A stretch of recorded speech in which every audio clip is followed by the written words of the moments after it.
Espero que estén disfrutando este tiempo, y hoy quiero iniciar una serie de mensajes que tienen que ver precisamente con esto, con la Navidad, y quiero llevarte a que consideres que al pensar en este mensaje de que Dios prometió un libertador, cuando vamos a la Biblia una y otra vez, el Antiguo Testamento está lleno de esta promesa.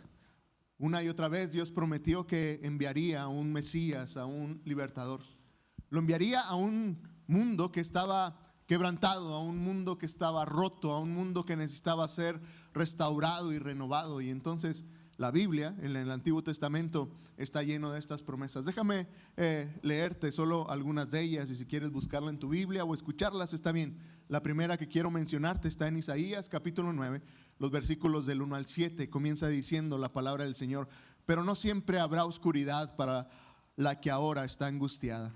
En los primeros tiempos, las regiones de Zabulón y de Neftalí fueron afligidas, pero en los últimos tiempos se llenará de gloria el camino del mar al otro lado del Jordán, en Galilea de los gentiles. El pueblo que andaba en tinieblas vio una gran luz. Sí, la luz resplandeció para que vivan en un país de sombras de muerte. Tú aumentaste el regocijo y acrecentaste la alegría. En tu presencia se alegrarán, como se alegran durante la siega, como se regocijan cuando se reparten el botín. Tú quebraste el yugo y la vara que pesaba sobre sus hombros, y el cetro que los oprimían, como en el día de Madián. Quemado será todo calzado que lleva el guerrero en el fragor de la batalla. Presto para el fuego será todo manto revolcado en sangre, porque un niño nos ha nacido, un niño ha sido concedido. Sobre sus hombros llevará el principado, y su nombre será Consejero admirable, Dios fuerte, Padre eterno y Príncipe de paz. La extensión de su imperio y la paz en él no tendrán límite. Reinará sobre el trono de David y sobre su reino, y lo confirmará y lo afirmará en la justicia y el derecho, desde ahora y para siempre. Esto lo hará el celo del Señor de los ejércitos. Una promesa increíble para el pueblo de Israel. Déjame leerte una más, pero ahora en Miqueas capítulo 5, los versículos del 1 al 4. Y habla de esta obra que el Mesías haría. Mira lo que dice Miqueas capítulo 5. Levanta murallas a tu alrededor, ciudad de guerreros, porque nos han sitiado y con su cetro golpearán al juez de Israel en la mejilla.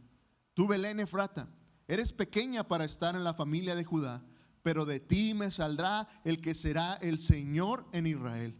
Sus orígenes se remontan al principio mismo, a los días de la eternidad. El Señor los entregará hasta el momento en que dé a luz la que ahora está encinta, y el resto de sus hermanos vuelva con los hijos de Israel. Se levantará para guiarlos con poder del Señor, con la grandeza del nombre del Señor su Dios, y ellos vivirán tranquilos, porque Él será engrandecido hasta los confines de la tierra. Promesas extraordinarias. Ahora quiero que notes algo, quiero llevarte a que consideres algo, y quiero que noten que estas promesas tomaron mucho tiempo en que fueran una realidad. Tomaron mucho tiempo en que la promesa de este libertador pudiera llegar a Israel. Y en tanto que era tan tardado, llegó un momento en que la promesa parecía algo imposible. De repente, para el pueblo de Israel comenzó a parecer que ese Mesías prometido, esa salvación que traería este Mesías, este libertador, parecía algo imposible. Solamente imagínalo. Dios una y otra vez estaba enviando esta promesa, y cuando vamos a la Biblia, ¿sabes? Hubo un momento de silencio entre lo que tú y yo conocemos como el Antiguo Testamento y el Nuevo Testamento. Dicen los eruditos que hubo 400 años de silencio. Es decir, después de la última vez que Dios prometió que enviaría un libertador, hubo 400 años de silencio. Y no sé si lo puedas imaginar. 400 años en que el pueblo de Israel dejó de escuchar que Dios enviaría un libertador. De hecho, la primera vez que se promete un libertador de parte de Dios está En el principio, en Génesis capítulo 3, en el versículo 15, Dios promete que enviaría un libertador. Y entonces, si cuentas desde ahí, pasaron miles de años en que el mundo entero, y en particular el pueblo de Israel, estuvo esperando la llegada de un Mesías. Miles de años, cientos de años. Y hoy quiero llamar tu atención a esto, porque si lo piensas, si eres como yo, nos desespera un semáforo que dura 2 o 3 minutos, ¿no es cierto? Y uno está en el semáforo queriendo arrancar y estás desesperado mientras pones agua a calentar en el micro 1 minuto. Hoy nos desesperamos con tiempos muy cortos. Hacer una fila puede ser desesperante. Imagina cómo se sentía el pueblo de Israel. Y tal vez en medio de la espera, en medio de pensar en que llegaría este libertador, y en medio del silencio de 400 años, tal vez para el pueblo de Israel comenzó una larga lista de razonamientos y de pensamientos. ¿Qué era lo que estaba sucediendo? Y me puedo imaginar que el pueblo de Israel comenzó a considerar, quizás este mundo es demasiado malo. Quizás hay demasiado pecado que el libertador nunca llegará. Tal vez el pueblo de Israel comenzó a considerar que quizás el poder del mal era mucho mayor que aquel que había prometido a un libertador, y comenzó a considerar que, ¿sabes? Ahí es tan grande la maldad que yo creo que este libertador no puede llegar. Tal vez comenzaron a culparse ellos mismos y decir, tenemos tanto pecado, hay tanta maldad en nuestra vida, en medio de nuestro pueblo, que el libertador nunca llegará porque hay tanto pecado en nosotros. ¿Sabes? Debido a que la llegada del Mesías estaba tardando mucho y duró mucho tiempo en llegar, me parece que era fácil para el pueblo de Dios empezar a verlo como algo imposible. Comenzaron a considerar que ese libertador, que ese Mesías que vendría, era algo imposible en que llegara. Pero ¿sabes?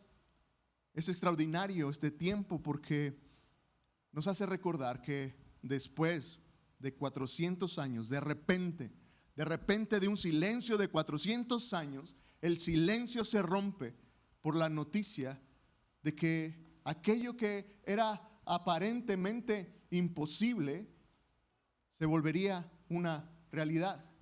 Y entonces, mira, el silencio se rompe con un mensaje extraordinario de un ángel, de un mensajero enviado a una joven llamada María y a otro joven llamado José.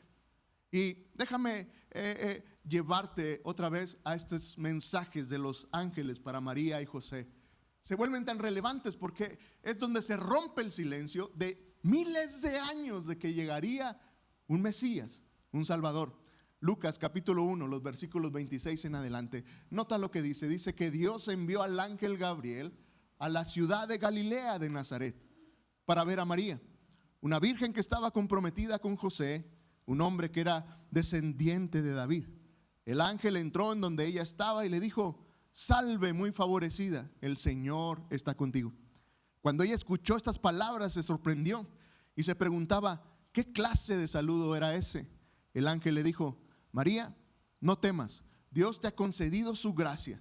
Vas a quedar encinta y darás a luz un hijo y le pondrás por nombre Jesús. Este será un gran hombre y lo llamarán Hijo del Altísimo.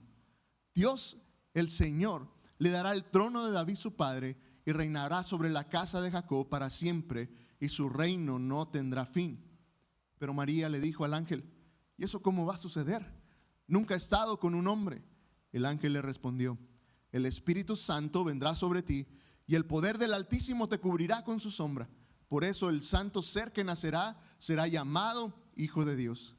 También tu pariente Elizabeth, la que llamas estéril, ha concebido un hijo en su vejez y ya está en su 6º mes de embarazo. Un mensaje extraordinario. Ahora nota el mensaje del ángel, de este mensajero para José. Dice que el nacimiento de Jesucristo fue así allá en Mateo capítulo 1, en el versículo 18 en adelante. Dice: María, la madre de Jesús, estaba comprometida con José, pero antes de unirse como esposos, se encontró que ella había concebido del Espíritu Santo. José, su marido, era un hombre justo y quiso dejarla secretamente, pues no quería denigrarla.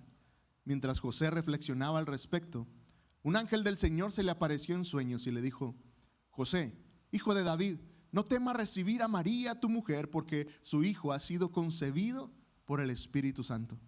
María tendrá un hijo, a quien pondrás por nombre Jesús, porque él salvará a su pueblo de sus pecados. Todo esto sucedió para que se cumpliera lo que el Señor dijo por medio del profeta: una virgen concebirá y dará a luz un hijo, y le pondrán por nombre Emmanuel, que significa Dios con nosotros. Cuando José despertó del sueño, hizo lo que el ángel del Señor le había mandado y recibió a su mujer. Pero no la conoció hasta que dio a luz a su hijo primogénito y le puso por nombre Jesús. El silencio se rompió con una gran noticia: el Salvador llegaría. Pero quiero que notes lo irreal, lo loco de la promesa. De repente Dios decidió escoger, tomar a un adolescente y a un joven de 20 y tantos años para que fueran los padres sustitutos de este libertador. Que si lo piensas, María y José no tenían nada de especial. Es decir, no eran de una familia real, no tenían un prestigio social, no eran de una clase social alta que tuvieran dinero, ni siquiera tenía que ver con que tuvieran un mérito religioso, que fueran parte del sistema religioso del pueblo de Israel. José y María no tenían nada de eso. Y aparte, si lo piensas, sería: ¿por qué Dios escogería hacer así las cosas? Al final parece tan irreal, ¿no? ¿Quién creería en un Mesías que nació de una virgen? ¿Quién creería esa historia? Ahora, en medio de todo lo increíble que esto parecía, otra vez, para ti, para mí, puede ser algo sencillo y puede ser algo que tal vez con el paso del tiempo dominamos de alguna forma. Pero, ¿sabes? Quiero llamar tu atención a lo increíble y a lo realmente imposible de ser esto. No puedo pensar en qué era lo que pasaba por la mente y por la cabeza de José y María. Quiero invitarte, piénsalo. ¿Qué podía pensar María? Me parece que lo más obvio sería: José me va a abandonar. José me va a creer esto de que estoy embarazada del Espíritu Santo. El solo decirlo se escucha un tanto ridículo, si somos sinceros. En realidad, ¿José creerá eso? ¿José se quedará conmigo? ¿Qué sería para la mente de José pensar y decir: ¿fue real lo que escuché? ¿O fue la cena de anoche y entonces soñé de un ángel? Piénsalo. Otra vez, para ti, para mí, puede sonar a lo mejor un tanto fantasioso, algo que creemos porque nos lo han contado tantas veces. Pero hoy quiero llevarte a este plano de la realidad, donde tenemos que reconocer que el mensaje era algo que parecía imposible. Quiero llevar tu atención hacia esta situación en la mente y en el corazón de José y María. En medio de esa incertidumbre, en medio de lo imposible que parecía todo lo que estaba sucediendo, ellos siguieron creyendo en la obra que Dios les había confirmado que iba a pasar. Ellos siguieron creyendo, simplemente creyeron que lo que habían escuchado del ángel era real. Ellos decidieron creer. Y entonces, mi pregunta es: ¿de dónde sacaron tanta fe para creer algo tan increíble? ¿Cómo podían seguir adelante en medio de esta situación de que ellos, a través de María, tendrían a quien sería este libertador, este Mesías? ¿Cómo podrían seguir? ¿Cómo podrían creer en esto? Ellos siempre estuvieron recordando quién les había dicho. Mientras María pensaba en todas las razones por las cuales José podría haberla dejado, por todas esas razones por las cuales José podría haberse divorciado de ella. ¿Recuerdas lo que señala José? Dice, Dios me lo dijo. Recordó que detrás de todo eso había una autoridad, detrás de eso había alguien que le había ordenado, que había respaldado lo que José estaba haciendo. Me parece que para María era muy claro, para ella un llamado de parte de Dios para hacer algo extraordinario. Poner su cuerpo, su vientre, para que el Salvador naciera a través de ella. Una autoridad y un llamado, pero, ¿sabes? Me parece que mucho más allá de esto, me parece que la fe de José y de María tenía que ver porque creían en un Dios con un historial que demostraba que era un Dios que lograba hacer cosas imposibles. Me parece que José y María no solamente creían en ese llamado que le había hecho Dios a sus vidas, no solamente creían en la autoridad del Dios que estaba detrás de esto, sino que me parece que tenían que recordarse una y otra vez que el Dios en el que creían era un Dios que lograba hacer aquellas cosas que parecían imposibles.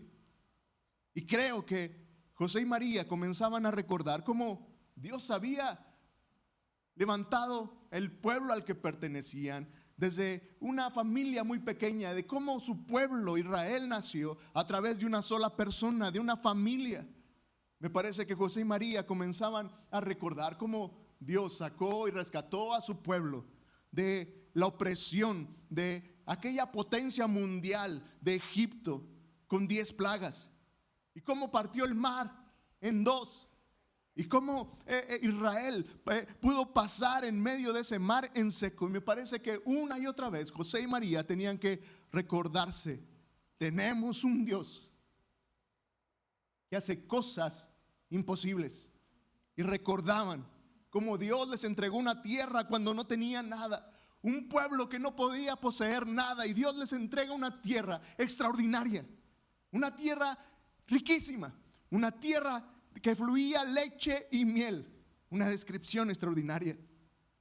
Yo creo que José y María tenían que recordarse una y otra vez en el Dios que hacía cosas imposibles, como matar a un gigante por medio de un pequeño pastor de ovejas llamado David, de una pedrada.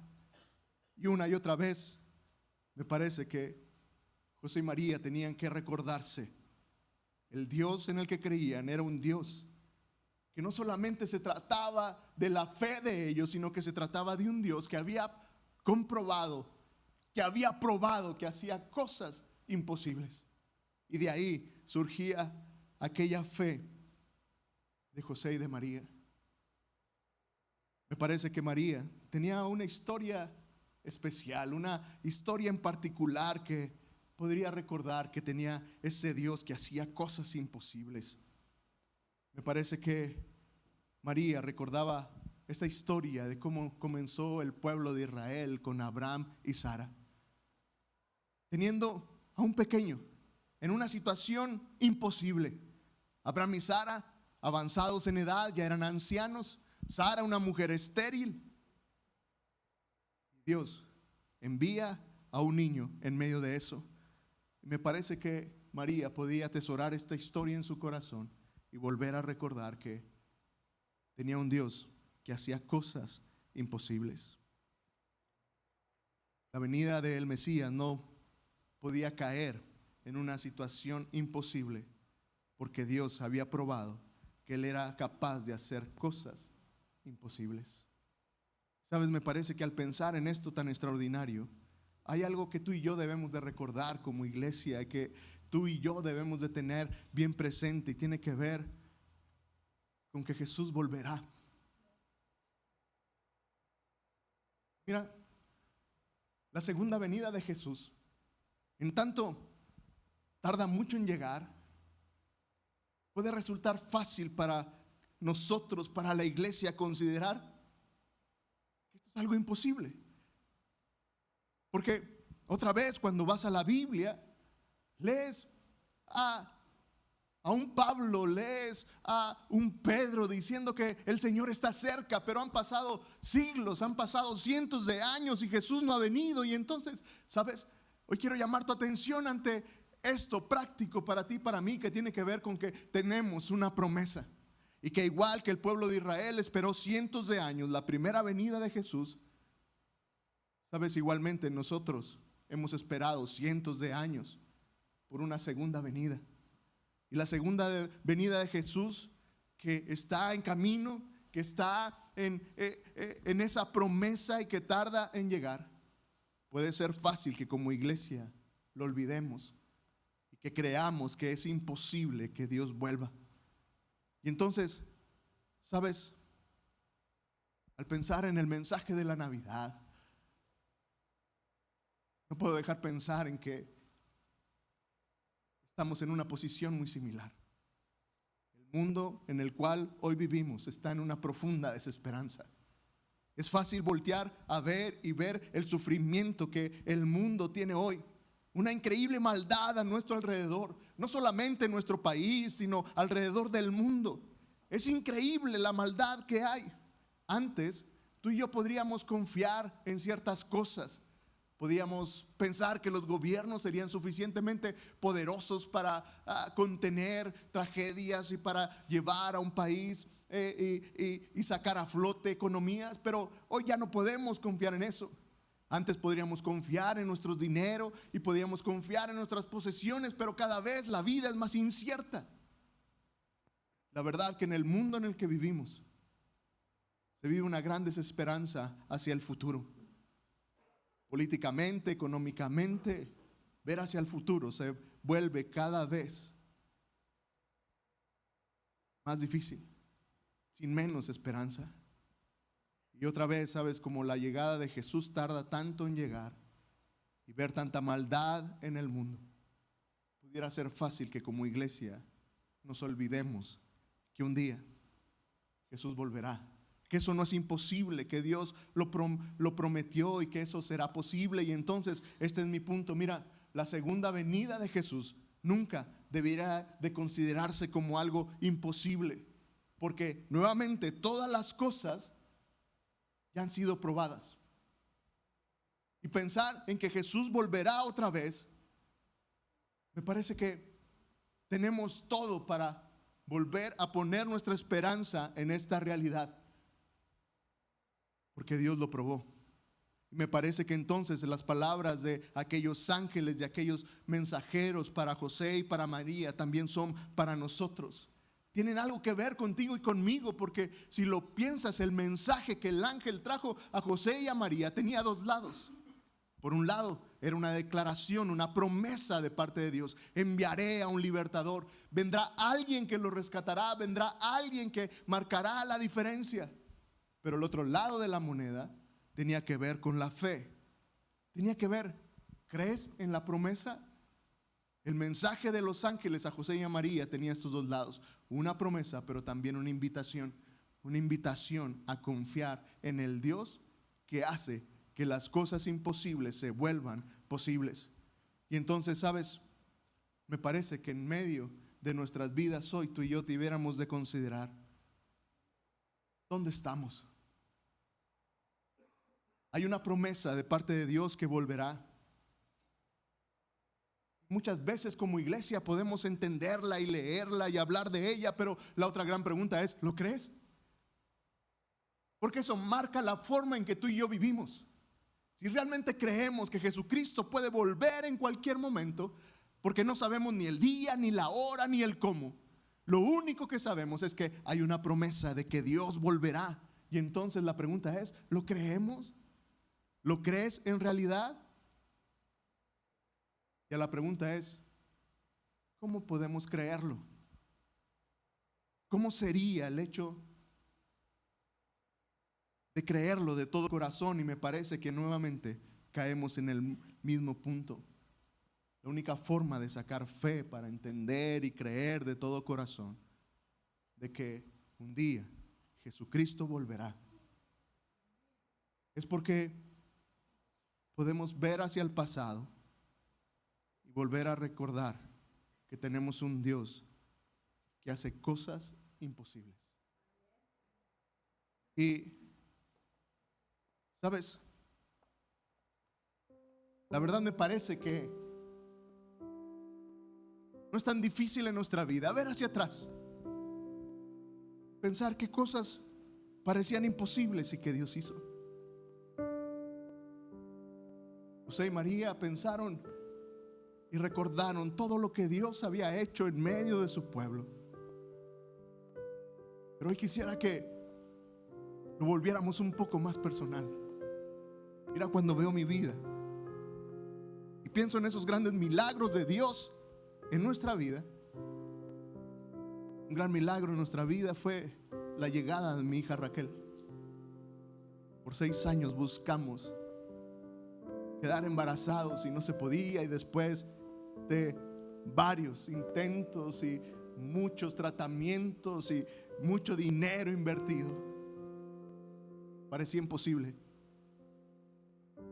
Y los médicos se daban por vencidos y decían: no es posible. Y un día Dios decidió hacerlo. 16 años después, Raquel está con nosotros. Disfrutamos de ella. Un milagro que me hace recordar que puedo creer en lo que la Biblia dice, pero puedo creer también en lo que Dios ha hecho en mi vida.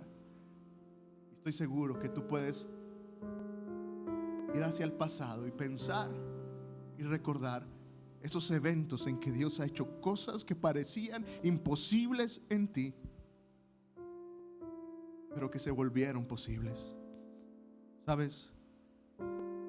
Hoy puedo asegurarte que Dios siempre ha demostrado ser capaz de alcanzar, de lograr lo aparentemente imposible. ¿Sabes? Hoy quisiera llamar tu atención hacia lo mismo. Quisiera que